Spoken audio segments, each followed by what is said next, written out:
આમાં ભીષ્મની સાથે યુદ્ધ કરવા જાય છે. પિતામહ કહે છે કે હે ગુરુદેવ, હું રથ ઉપર બેઠો, મારે સેના છે, તમે જમીન ઉપર, તમારે સેના નથી, આપણું યુદ્ધ કેમ થાય? પરશુરામજીએ કીધું, ભીષ્મ, મારો રથ છે પણ તને દેખાતો નથી. સંધ્યા અને સાવિત્રી આ મારા રથના પૈડા છે.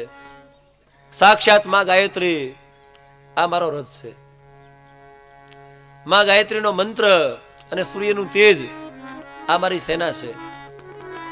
4 વેદ આ મારા આયુધો છે. વેદની ઋચાઓ આ મારા સેનાપતિઓ છે. તારી સેના દેખાય છે ને મારી સેના દેખાતી નથી. આવો બ્રાહ્મણ છે. પણ આપણે કઈ ગરીબ સુદામો હતો.